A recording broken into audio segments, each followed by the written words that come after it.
일부 설교를 마치고 예배 마치고 제 방에 들어갔는데 아침도 넉넉히 먹었고, 그걸 보통 제가 일부 예배 끝나고 그렇게 허기를 느낀 적이 없거든요. 근데 예배를 마치고 일부 예배 설교를 세게 했는가, 배가 고파서 커피를 다 놓고, 근데 입에 씹을 게 없잖아요. 하나님, 그래서 속으로 하나님 배고픈데요 그랬더니 용서하시고 들으십시오. 그때부터 세 분이 들어오셨는데 다 빵을 들고 왔습니다. 아니, 진짜 고급 빵으로 세 분이 다 빵을 들고 오셨어요. 그래서 내가 하나님한테 그랬습니다. 하나님, 말도 못합니까? 그 말 한마디 했다고 저한테 지금 혼자 먹으면 한 달치 먹을 빵이 오늘 아침에 다 들어왔습니다. 저랑 나눠 드시기를 바랍니다. 우리 하나님 그런 하나님이세요. 말도 함부로 못하게 하십니다. 참 하나님은 예민하시고요, 당신의 사람의 작은 음성에도 귀 기울이시는, 복 주시는 하나님이십니다. 은혜가 함께 하시기를 축복합니다. 많은 사람들이 오늘 이 본문을 이해할 때 예수님께서 이 땅의 메시아로 공적으로 취임하시기 위한 그런 의식으로 그렇게 이해를 합니다. 그러나 저는 이 본문을 그런 관점에서, 틀렸다는 게 아니라 그런 관점에서 보지 않습니다. 예수님이 이 땅에 오신 목적이 있습니다. 예수님이 이 땅에 오신 목적, 그것도 성령으로 잉태하셔서 인간의 보통 생육법으로 출생하지 않고 성령으로 처녀 탄생하신 이유가 있습니다. 여러분은 그런 의심을 해본 적이 없으십니까? 왜 꼭 처녀 탄생을 해야 합니까? 왜 꼭 십자가에 매달려서, 왜 꼭 피 흘리고 죽으셔야 합니까? 왜 그 피가 우리의 죄를 속량했다고 말합니까? 라고 하는 의심과 질문을 가져볼 수 있습니다. 그 대답이 여기에 다 들어 있습니다. 하나님께서 인간을 창조하셨습니다. 하나님께서 인간을 창조하신 목적이 뭡니까? 딱 하나밖에 없습니다. 당신의 형상으로 지은 이 인간이 당신이 주신 말씀으로, 당신이 주신 영광으로 모든 만물을 대신해서 모든 만물과 함께 하나님께 예배하는, 하나님이 영광 받으시기 위해서 우리 인간을 지으셨습니다. 그건 하나님이 치사하게 내가 왕이니까 나한테 경배, 이게 아닙니다. 하나님이 인간과 만물을 조성하시고 이 만물의 주인으로서, 인간의 창조주로서 당신이 우리한테, 우리와 함께, 인간과 함께 그 아름다운 천국, 그 아름다운 당신의 나라를 나누기를 원하셨던 거예요. 그게 영광 받으시는 겁니다. 그 영광 받으시는 게 막 우리가 경배하고 신하들이 엎드려 절하고 최고입니다, 이게 아닙니다. 하나님의 형상으로 지음받은 우리가 하나님과 함께, 하나님과 더불어 하나님의 세계를 즐기고 그를 칭송하는 것이, 그게 하나님 영광 받으시는 거예요. 그러기 위해서 하나님께서는 만물을 지으셨습니다. 대답해 보실래요? 만물의 왕이 누굽니까? 하나님이라 그러면 안 돼요. 만물의 왕은 인간입니다. 하나님께서 만물을 다 지어서 가고요, 이걸 인간에게 주었습니다. 월, 화, 수, 목, 이 동안에 만물을 지으셔서 금요일 날 지으신 인간에게 다 줬습니다. 그리고 인간에게는 생육하고 번성하고 땅에 충만하라, 그리고 만물을 지배하고 다스릴 권세를 주셨어요. 하나님께서 에덴 동산에서 인간을 창조하시고 하나님의 말씀을 모든 만물보다 먼저 들을 수 있는 권리를 주셨어요. 그게 신학적으로, 신학교 가면 그걸 선지자권이라 그럽니다. 모든 만물보다 먼저 하나님의 소리, 말씀을 듣는 권세를 인간에게 주었습니다.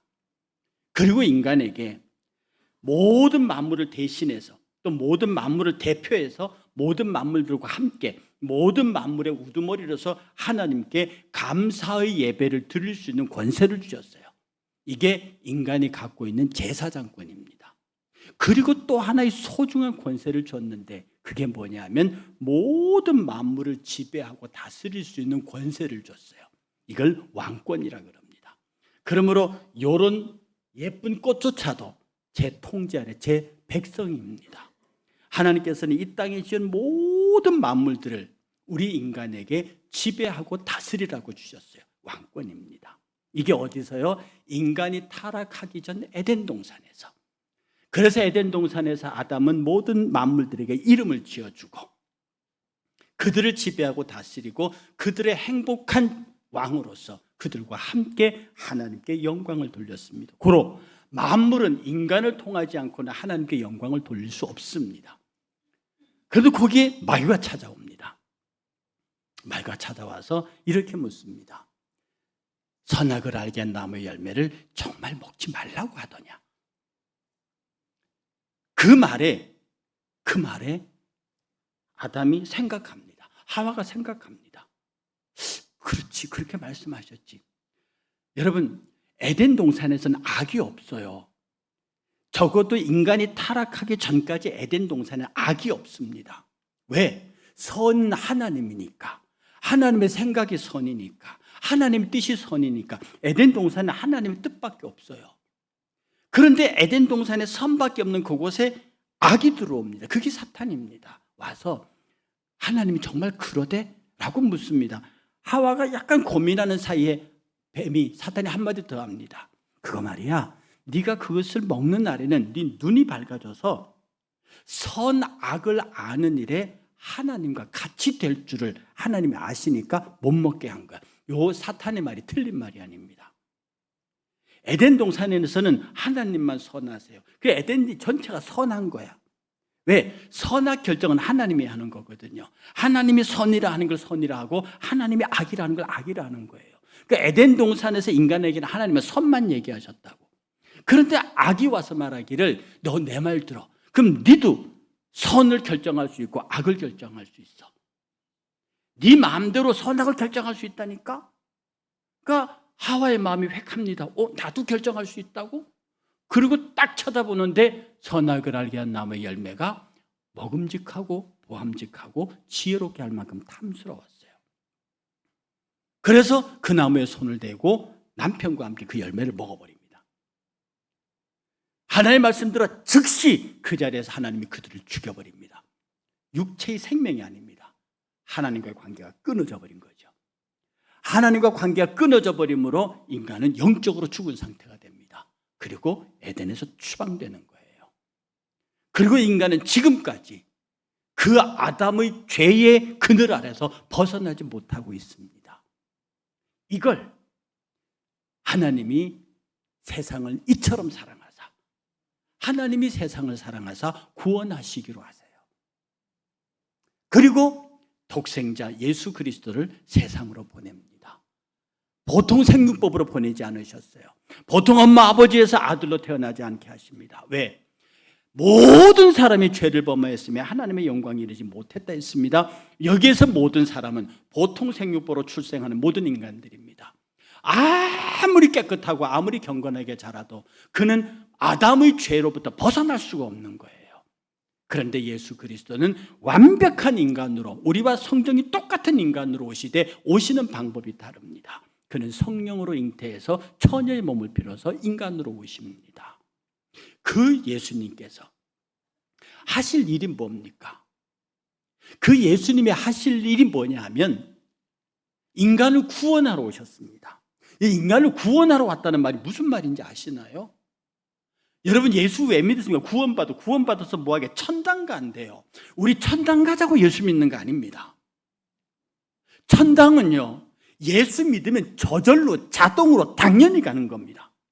예수 믿는 사람의 천당은 당연히 가는 거니까 천당이 예수 믿는 궁극적인 이유는 아닙니다.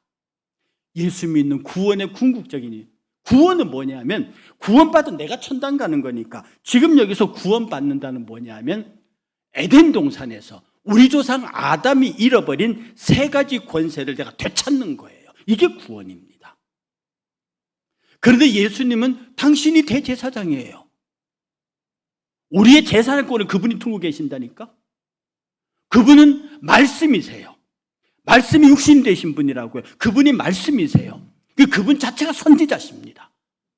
그 문제는 만물의 지배 왕권이에요. 인간이 빼앗긴, 하나님이 인간을 에덴에 쫓으면서 선지자과 제사장권을 걷어들이셨어요. 그리고 이 왕권을 누구에게 맡기셨냐? 그 마귀가 가져갔습니다. 아담과 하와를 넘어뜨린 마귀가 가져갔어요. 그걸 성경에서는 공중권세라 부릅니다. 그전까지는 인간에게 순종하던 이 만물들이 그 다음부터는 공중권세 잡은 마귀에게 순복합니다. 그래서 로마서는 기록하기를 만물이 허무한데 굴복하는 것은 자기 뜻으로 말미암아 그런 것이 아니라 굴복해 하시는 이 하나님 때문에 그렇다. 그래서 만물이 고대하는 것은 하나님의 아들들이 빨리 나타나기를, 그래서 자기들로 이것으로부터 자기들을 속량해 줄 것을 기다린다고 그랬거든요. 그러니까 만물이 인간으로부터 벗어나는 순간 만물이 인간을 공격합니다. 그래서 우리는 자연을 두려워해요. 얼마 전에 동해에 비 안 와서 얼마나 고생했습니까? 가뭄에 시달리고 사나운 맹충 동물들에 시달리고요.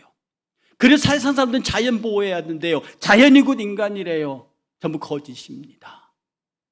우리는 그들의 지배자였습니다. 근데 지금 지배자가 바뀐 거예요. 마귀가 공중권세를 잡고 이 땅의 모든 만물을 인간의 뼈부터 빼앗은 권세를 가지고 이 만물을 괴롭히고 있는 겁니다. 이렇게 이쁘게 큰 나무를 지 마음대로 비틀고 꼬아서 엉망진창으로 만들어버리는 난개발이 바로 그런 것들입니다. 그 자연이 신음하는 겁니다. 그래서 만물의 하나님의 아들들이 빨리 나타나기를 기다리는 거죠. 이 인간의 잃어버린 세 가지 권세를 되찾기 위해서 예수님이 오셨습니다. 그게 구원입니다. 그 출발이 어딘 줄 압니까? 광야 시험입니다. 광야 시험 받으러 가셨어요. 화면 한번 띄워주실래요? 그 광야 시험 받을 때 에덴 동산에서는요, 창세기 3장 16절에는요, 에덴 동산에서 그 일이 벌어지는데 거기서 먹음직함, 보암직함, 지혜롭게 탐스러운 열매를 봅니다. 근데 그 에덴 동산은 그것이 없어도 입고 먹고 마시며 부족함이 없는 최고의 환경이었어요. 거기에 인간의 욕심이 발동해서 그 열매에 손을 댔단 말입니다. 이걸 빼앗아 와야 됩니다. 이렇게 해서 빼앗긴 인간의 왕권을, 공중권세로 빼앗긴 이 권세를 인간이 찾아와야 해요. 그 첫 싸움이 바로 예수 그리스도의 광야의 싸움입니다. 에덴에서는 마귀가 찾아왔어요. 그러나 두 번째, 둘째 아담 예수 그리스도는 마귀를 찾아갑니다. 성령이 예수를 이끌고 광야로 가요. 그 마귀를 찾아간 예수 앞에 마귀는 똑같은 방법으로 예수를 시험합니다. 어떤 방법으로? 첫 번째 아담을 무너뜨렸던 그 방법 그대로 예수에게 시험합니다. 돌로 떡이 되게 하라. 쳐다보니 먹음직했습니다. 똑같아요. 먹음직했습니다. 돌로 떡이 하라. 배고프지. 둘째 시험입니다. 보암직합니다. 뛰어내리래요. 얼마나 멋있게 보이겠습니까? 셋째 시험입니다. 지혜롭게 할 만큼 탐스러워요. 예수님에게 천하만국의 영광을 다 보여줍니다. 그리고 내게 절하라고 말하니, 예수님이 마지막 세 번째 시험에서 사탄아 물러가라, 끝났다, 예수의 승리 선언입니다. 그 말을 하는 순간에 마귀가 가졌던 사단의 권세가, 마귀가 가졌던 공중 권세가 예수님에게로 넘어옵니다. 예수님께서 그 마귀의 권세를 회복하셨어요. 마귀는 물러가고 천사들이 나와서 예수를 颂듭니다. 여러분, 저 끝에 마지막 인간을 향해 보십시오. 요한일서 2장 16절에 보면요, 첫째 아담을 쓰러뜨리고 이 둘째 아담 예수를 공격했던 그 사단의 똑같은 방법이 우리 저와 여러분에게도 진행됩니다. 뭐라고 말합니까? 육신의 정욕과 먹음직해요. 돌로 떡이 되게 해요. 육신의 정욕입니다. 보암직합니다. 뛰어내리는 멋진 광역입니다. 안목의 정욕입니다. 지혜롭게 할 만큼 탐스러웁니다. 천하만국의 영광입니다. 이생의 자랑들입니다. 마귀는 똑같은 방법으로 인간에게 화살을 쏴대면, 그래서 첫 아담이 무너졌습니다. 둘째 아담을 향해 쐈는 둘째 아담은 말씀으로 기록되었을 때. 그러니 지금 우리가 똑같은 화살을 마귀가 우리에게 쏘아도 우리는 믿음의 방패로, 하나님의 말씀 성령의 금을 두고 믿음의 방패로 기록된 말씀으로 기록되었을 때 이겨낼 수 있는 겁니다. 이 승리의 사건이 우리에게 전달되는데요, 예수 그리스도의 십자가의 피 묻은 보혈의 사건이 예수님이 우리를 구원하기 위해서 모든 사역이 여기서 완성됩니다. 예수님이 3년 동안 걸쳐서 구원 사역을 하신 게 아니에요. 이미 광야에서 시험 받으심으로 예수님이 이 땅에 오신 1차 목적을 완성하십니다. 그 다음에 나머지 3년은 뭘 하시느냐? 당신이 바로 이것을 회복하러 오신 예수님이 메시아라는 걸 백성들에게 가르쳐 주는 거예요. 당신이 메시아임을 증명하기 위해서 오병이의 기도 베풀고, 당신이 메시아임을 증명하기 위해서 갖가지 기적들과 병고침의 역사들로 예수님을 당신을 드러내십니다. 다음 PPT 보여주실래요? 이 마귀가 말입니다. 예수님을 시험할 때 두 번째 시험이 있어요. 그때 예수님을 뛰어내리라고 말하면서 뭐라고 말하는 거 아니? 네가 만일 하나님의 아들이거든 뛰어내려라. 기록되었을 때 그가 너를 위하여 그의 사자들을 명하시리니 그들이 손으로 너를 받들어 발에 부딪히지 않게 하리라. 마귀도 성경 알아요. 그런데 마귀가 말이다 하는 짓이 하나님이 하신 말씀을 그대로 하지 않고 자기에게 불리하고 불필요한 말씀 빼버립니다. 마귀가 한 말이 성경 어디에 있냐면 시편 91편 11절과 12절에 있어요. 거기 보면 내가 너를 위하여 그의 사자들에게 명하사 똑같습니다. 그 다음에 끝에 그들이 손으로 너를 붙들어 내 발이 부딪히지 않게 하리라고 그 말도 똑같습니다. 근데 뭘 빼버리느냐면 중간에 내 모든 길에서 지키게 하시면, 내 모든 길에서 너를 지키게 하시면 이걸 빼버렸습니다. 하나님께서요, 내가 예수 믿는다고 아무 때서나 아무 곳에서나 내가 원하는 대로 다 지켜주시는 분이 아니십니다. 네가 무슨 독을 마실지라도 해를 받지 아니하며. 여러분 예수 믿는다고 한번 독 마셔볼래요? 내가 장례식 쫓아다니느라고 바쁠 겁니다 아마. 여러분 그런 믿음 가지시면 안 됩니다. 내가 부지불식간에 어쩌다 모르고 이 독약을 먹었으면 하나님이 살리실 수 있지만 나 예수 믿으니까 나 독약 먹어도 살아. 그러고 먹으면 여러분 100% 다 돌아가십니다. 마귀는 지금 예수님이 이 얘기하고 있는 거예요. 야, 너 메시아잖아. 그냥 해. 네가 하나님의 아들이라며 해라고. 이 마귀의 속임수 속에는요, 하나님의 말씀도 동원하고 예수를 빈정거리기도 하고 예수를 지켜올리기도 하고, 네가 하나님의 아들이잖아. 이렇게 우리를 자극하고 도전합니다. 예수께서 눈도 깜짝하지 아니하고 마지막에 세 번째 시험에서 사탄아 물러가. 이 사탄아 물러가 이 말은 이제 끝났다 이 얘기입니다. 그리고 예수님께서 사단의 왕권을 거둬들이세요. 공중권세를 거둬들이세요. 그리고 3년 동안 내가 메시아임을, 내가 너희들의 구세주임을 그의 삶으로 증명하십니다. 그런데 아무리 증명한다고 한들 그 예수께서 광야에서 빼앗은 그 권세, 그 왕권과 당신이 갖고 계신 제사장권과 왕권, 예수님이 33년 동안 사시면서 보여주신 모든 것은요, 하나님으로 산 게 아닙니다. 우리와 성정이 같은 사람이라도 죄가 없는 인간으로, 즉 최초 인류 아담과 똑같은 상태로 계신 분입니다. 그 공로가 그의 광야에서 빼앗은, 마귀로부터 빼앗은 그 왕권을 포함해서 제사장권과 선지자권 이 3권을 인간에게 넘겨줘야겠는데 그 넘겨주는 수단이, 넘겨주는 방법이 뭐냐면 그게 십자가입니다.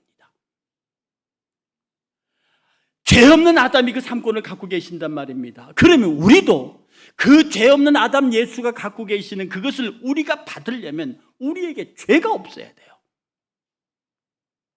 모든 사람이 죄를 범하였으며 하나님의 영광이 이르지 못하던다 했습니다. 그러므로 내가 죄가 있고는 예수님이 광야에서 회복하는, 마지막으로 회복하신 그 왕권과 더불어 주님이 주시기는 3권이 내게로 올 수가 없어요.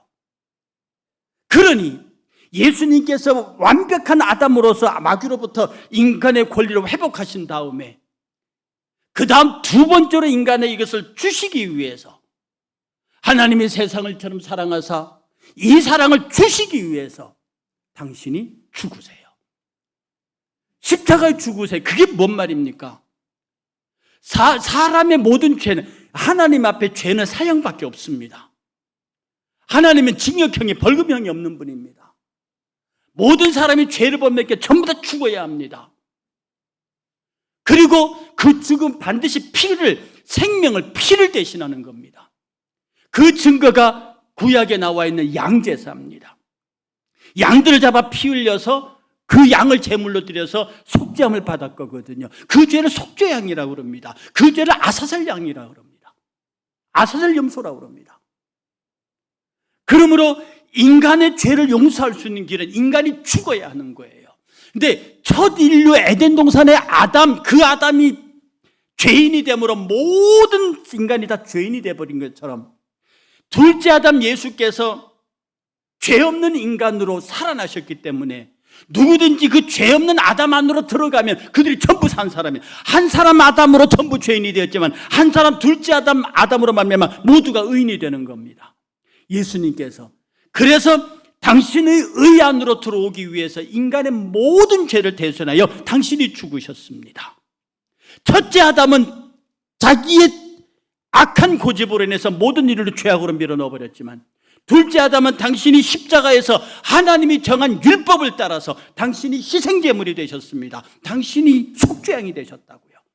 그래서 우리를 대신하여 대속해 주심으로 우리가 그 예수가 나를 위해 죽으셨다는 것을 믿는 순간 한 아담으로 말미암아 모두가 죄인된 같이 둘째 아담 예수로 말미암아 그가 나의 구세주임을 믿는 순간에 예수 그리스도의 광야에서 회복한 그 의가 그대로 내게 들어와 버립니다. 이게 칭의입니다.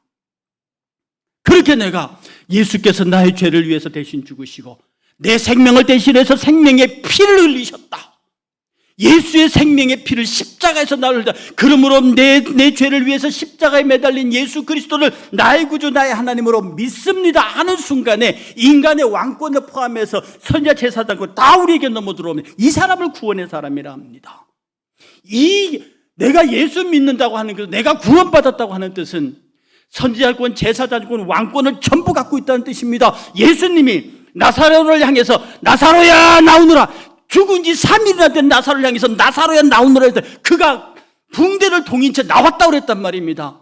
그게 사실이라면 우리도 죽은 누구를 향해서 누구야 나오너라고 말할 수 있는 겁니다. 이 믿음이 우리에게 있어야 한다고요. 오늘 말입니다. 예수님이 하신 일들이 너무너무 많습니다. 말하기를 예수님이 지상에서 한 일들을 다 기록했으면 그걸 둘 장소가 없다고 그랬단 말입니다. 그 예수께서 말씀하시기를 너희들은 나보다 더 많이 행하리라고 그랬거든요. 누구든지 내 이름으로 행하라. 그리하면 내가 시행하리라. 우리도 지금도 죽은 사람 향해서 일어나면 일어나라고 말할 것이고, 여러분 홍해가, 그 거대한 홍해가 모세가 지팡이를 내면서 갈라지라고 말해요. 갈라졌습니다. 이건 기적이 아닙니다. 왜? 바다 따위가 어떻게 자기의 지배자인 인간에게 저항할 수 있느냐 말입니다. 물이 포도주로 변하라고 말합니다. 예수의 명령입니다. 하나님 예수가 말하는 게 아닙니다. 인간 예수가 말하는 겁니다. 물이 포도주로 변하라. 나는 물의 지배자요 포도주의 지배자입니다. 그 질서 앞에 물이 포도주로 안 변할 재주가 있냐고요. 어디 감히 귀신이 그 앞에 설 수 있습니까? 어디 감히 어둠의 영이 그 앞에 설 수 있습니까? 어디 감히 질병의 권세가 그 앞에 설 수 있냐고요. 우리의 기도가, 우리가 하나님 앞에 구하는 것이 하나님의 뜻과 일치하면 죽은 자도 살아날 수 있습니다. 우리 욕망을, 아까 마귀가 말한 대로 내 길, 하나님의 말씀을 따라가는 그 길이 아니고 내가 예수 믿으면 마구제비를 해도 되는 그런 무질서한 하나님은 아니십니다. 마귀는 그걸 빼버려요. 내 모든 길에서 너를 지키겠다고 그랬거든요. 이 내 모든 길이 뭡니까? 말씀과 은혜와 진리대로 행하는 구약식으로 말하면 율법 안에서 사는 삶의 모양입니다. 지금으로 말하면 하나님의 은혜와 은사 가운데 능력 가운데 사는 사람입니다. 내가 하나님의 길, 말씀 가운데 은혜 가운데 살면서 내가 하나님 앞에 기도했습니다. 내가 은혜의 길에서 하나님께 기도했더니 그 기도가 하나님과 이 뜻과 일치해요. 그런 게 죽은 사람이 살아난다 이 말입니다. 죽을 병에 걸리는 자가 고칠 수 있다니까요. 아무 때나 마구제비로 기도한다고 병든 자가 다 일어나는 게 아닙니다. 아무 때나 기적이 일어나는 게 아니라고요. 내가 정말로 하나님 앞에 삼권을 회복한 믿음의 구원자로서 내가 간절히 기도했습니다. 이 기도의 내용이 하나님의 뜻과 일치했어요. 그러면 세상 사람들이 기적이라고 말하는 것이 일어난다니까요. 우리에게 그 기적이 아닙니다. 홍해를 건너가는 것은 하나님의 뜻이었습니다. 이스라엘 백성 홍해를 건너가야 합니다. 모세가 얼마나 답답했으면 부르짖겠습니까? 그때 주가 말씀하시기를 너는 왜 내게 부르짖느냐? 네 지팡이 이스라엘 백성으로 하여금 홍해 속에 집어넣고 지팡이를 내밀어서 홍해 갈라지게 했습니다. 그건 기적이 아닙니다. 그건 과학자들이 기적이라고 하는 겁니다. 하나님 앞에 구원받은 구원의 백성은 인간이 하나님에게 절대 순종해야 되는 것처럼 만물은 우리에게 절대적으로 순종해야 합니다. 그 어떤 세상의 권세가, 그 어떤 만물의 질서가 인간에게 도전한단 말입니까? 있을 수 없는 일입니다. 그러므로 내가 예수 그리스도 안에 복음의 은혜를 받아서 내가 예수 그리스도의 구원의 백성이 됐습니다. 내가 하나님의 말씀을 들었으니 선자권을 가졌고, 내가 하나님 앞에 이렇게 예배하니 제사장권을 가졌고, 그리고 내가 하나님 앞에 구원의 권세를 받았으니, 내가 왕권을 받았으니 내 손에 잡는 모든 것들은 다 하나님의 영광의 도가 되게 하리라. 내 손에 갖는 모든 것이 다 하나님의 영광의 도가 되게 하리라. 그러므로 여러분이 가는 곳마다 무엇을 만든지, 어떤 것 여러분의 손에 만지든지 작은 것 하나까지도 하나님의 영광의 도가 되게 해야 합니다. 양옆에 국화꽃이 있지. 이게 만약 술집에 가 있으면 이게 뭔데요? 그 술집에 들어온 사람들을 타락시키는 마음을 움직이는 악의 도가 됩니다. 우리는 이 꽃들을 구원할 필요가 있다고요. 그걸 구속이라 그럽니다. 이 꽃들을 하나님의 영광의 도가 되게 한다. 그건 내 손에 달린 겁니다. 여러분의 손에 있는 하나 작은 것들, 들고 있는 볼펜 하나, 그것으로 사랑하는 사람의 편지를 쓰고 희망이 없는 사람에게 격려의 편지를 쓸 때 그 축복의 도구입니다. 그러나 그것으로 남을 흉보는 글을 쓰고 남을 악하게 하는 도가 돼. 그건 악의 도가 돼. 내가 어떻게 쓰느냐에 따라서 그 운명이 결정되는 것입니다. 하나님은 우리에게 만물을 맡기셨습니다. 그 만물을 맡기신 힘의 권세를 십자가를 통해서 우리를 주었다고요. 여러분, 이게 구원입니다. 여러분의 눈에 보이지 않는 그 천국, 내가 지금 이 세상에 개떡같이 살더라도 천국 가겠다고 하는 그런 엉터리 신앙이 아닙니다. 내가 여기에서 구원받은 백성으로 하나님의 말씀을 부여잡고 곧 내가 왕권을 소유하고 모든 만물을 대신해서 하나님께 영광의 예배를 드릴 수 있는 사람, 이런 사람은요, 웬만한 사람의 위협이나 협박, 세상의 권세 따위에 굴복하지 않습니다. 마틴 루터 아시죠? 말도 안 되는 중세시대 그 어마어마한 종교적인 타락 앞에 그는 죽음을 무릅쓰고 맞습니다. 죽음을 무릅쓰고 맞습니다. 하루 너무너무 힘들어서 마루에 주저앉아서 내 더 이상 개혁 못하겠다라고 하고 있을 때 그의 아내가 상복을 입고 나왔다는 거 아닙니까? 그리고 루터 앞에서 아이고 하나님 돌아가셨습니다. 하나님 돌아가셨습니다. 루터가 놀라서 이 마누라가 무슨 불경한 소리를 그러냐 했더니, 하나님이 안 돌아가셨으면 당신이 이럴 리가 없다고. 하나님이 죽었기 때문에 당신이 계획을 포기하는 거 아니냐. 그를 안에 두면 그 사람 진짜 힘듭니다. 그렇게 믿음으로 나오는데 어떤 사람이 견뎌요? 루터가 잘못했어. 그리고 다시 계획을 시작합니다. 종교재판에서요, 루터 돌아서라. 그러면 너의 신상을 보존하겠다. 마틴 루터는 그렇게 하지 않습니다. 그렇게 굴복하지 않습니다. 마틴 루터의 고백은 너무나 멋있고 아름답습니다. 내주는 강한 성의와 방패와 병기 되시니, 이게 루터의 찬송이거든요. 그 종교 재판을 나오면서 그가 부른 찬송입니다. 그가 큰 환난 가운데서 우리를 구원하여 내시로다 그가 찬송합니다. 세상의 권세가 이기지 못합니다. 여러분, 세상이 교회를 우습게 보는 것은요, 교회가 숫자 많다고 믿고 정치적인 영향력을 행사하려고 하기 때문에 세상의 교회를 우습게 보는 겁니다. 그러면 안 됩니다. 우리 모두가 힘을 합쳐서요, 예수 그리스도의 복음 앞에, 은혜 앞에, 진리 앞에 딱 엎드려 있으면요, 삼권이 우리 안에 있습니다. 대통령의 권세가 우리 손 안에 있다고요. 이 나라의 운명이 우리 손 안에 있습니다. 이런 위대한 하나님의 구속의 은사를 손에 쥐고 있으면서 어디 가서 기웃거리고 있냐고요. 이제 명절 마치면서 새로운 시대를 시작하는, 새로운 시작을 시작하는 우리들에게서 하나님의 은혜 안에 삼권을 구해잡은 자, 선지자권과 제사장권과 만물 지배권을 부여받은 우리들, 정말로 하나님 앞에 당당하게, 하나님 내가 여기 있사오니 나를 보내소서, 이런 승리, 우리 교회가, 여러분 성도들이 이런 승리자의 모습으로 살아가는 참 힘있는 성도 되시기를 주의 이름으로 축복합니다. 다 같이 자리에서 일어나셔서 마틴 루터의 찬송가 내주는 강한 성이요, 이 찬송가 함께 부르시면서 우리가 삼권의 소유자로서 하나님의 영광을 드러내는 복된 성도가 되겠다.